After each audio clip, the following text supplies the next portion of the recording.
How do we avoid racism in multiracial society like Malaysia? Racism or racism? Racism, sorry. Racism. Yes.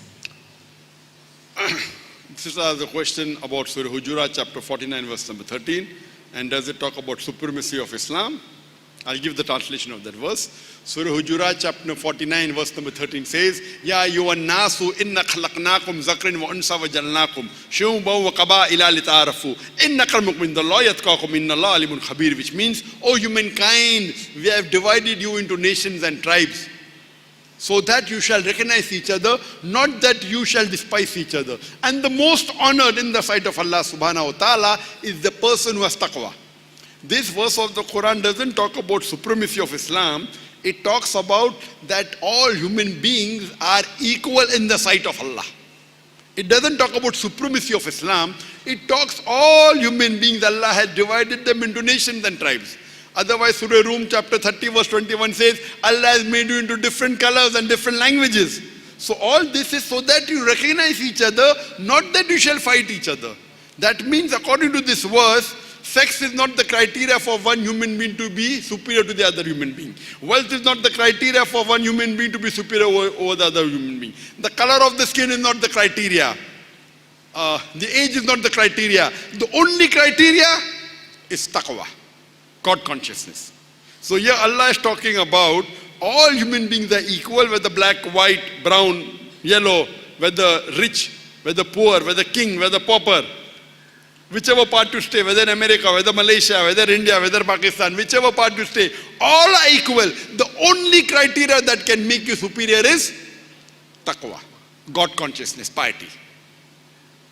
About supremacy of Islam is other verses. But this verse is talking about taqwa. The only way is taqwa. Regarding a question, how can we solve this problem of racism in this multiracial society? Sister, Islam is against racism. Our beloved Prophet Muhammad sallallahu alaihi wasallam said in his last farewell Hajjul Wida sermon, he said that no Arab is superior to a non-Arab. Neither a non-Arab superior to an Arab. No black is superior to a white, neither a white superior to a black. So in Islam, race doesn't make you superior, whether you are American, whether you are English, whether you are Malay, whether you are Indian. All races in the sight of Allah is equal. All races are equal. This is Islam. And I believe that the constitution, even this country, they believe the federal religion is Islam. Yes, what you can do, you can help the people who are deprived to uplift them, that is different. If people are deprived, if you feel this community is deprived and I want to help them because they are deprived, that's a separate issue. That you can do. But you cannot say I'm a superior race, I'm an Arab, therefore I'm more superior, I'm an Indian, therefore I'm more superior, I'm a Malay, therefore I'm more superior, I'm an American. No. In Islam, all are equal.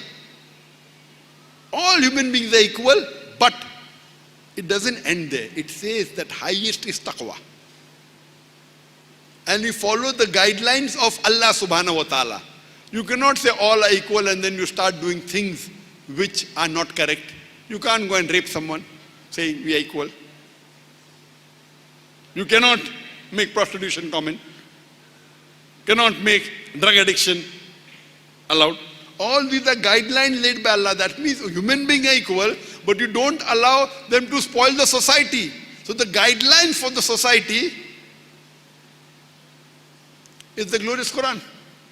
This Quran is the last and final revelation of Allah subhanahu wa ta'ala revealed to the whole of humanity. It is the future world constitution, the do's and don'ts. You don't have to have a conference to know what is good, what is bad. Our Creator already gave it to us.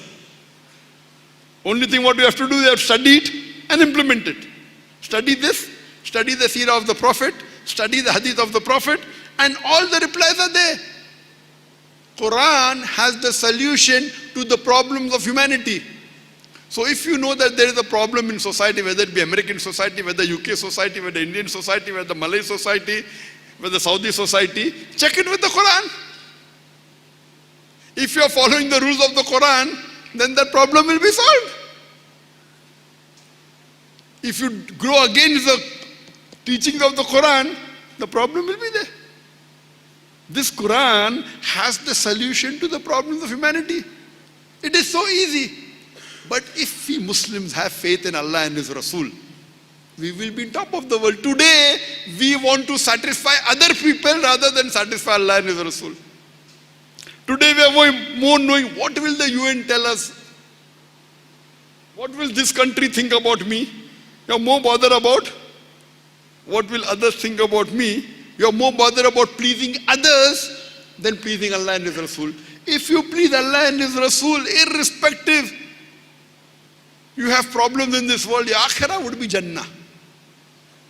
But we should have that faith. Do we have that faith? So if we have that faith, that Quran has the solution to the problems of humanity, Islam has the solution to the problems of humanity, and study Islam, and you see wherever Islam has been implemented in its true form, you get results. And the best example is the time of the Prophet and the Khulafa Rashidin.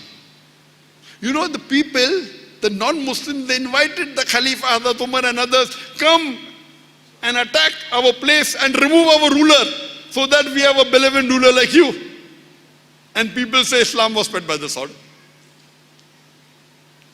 Now, you cannot give example of a single Muslim country anywhere in the world. Sorry to say. Not a single Muslim country anywhere of the world where you can say is following Quran and Sunnah in total. Some parts, okay. But overall, no. Inshallah, I ended my talk by quoting a verse from the Quran. From Surah Tawbah chapter 9 verse 33, Surah Fatah chapter 48 verse 28, and Surah Saf chapter 61 verse number 9. Huwa allazi arsala rasulahu bida waddin al-haq liyuzhirahu ala ad-din kulli. That Allah sent His messenger with guidance and the din of truth, so that it will prevail over all the other religions, all the wisdoms. And enough is Allah's word. Then the day will come, and there are various Sahih hadith. It will come when inshallah there will be peace, and at least we will rule for 7 years. The full world will have that proper peace, etc. We don't know when it will come. And if it comes when we are alive, alhamdulillah. And that's the reason we should strive to follow Quran and Sunnah. Whether others follows or not, don't tell why is not he doing, or why is not that person doing. At least you follow yourself. At least I should see that I am following Quran and Sunnah. The people always point fingers, oh, he's not doing, that one is not doing, that Muslim is not doing. He's not doing. At least let us follow. Imagine if all 1,000 people, we 1,000 start following 100%, alhamdulillah. The world will be a better place. Right or wrong? So inshallah, we make it a target today that inshallah, all of us will try and follow as much of Quran as we know to the maximum possibility. Yes or no? Yes. Do we agree we'll follow the Quran and the Sahih Hadith? Please Yes. raise your hand. All of us?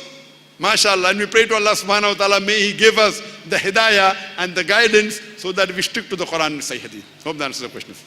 Thank you.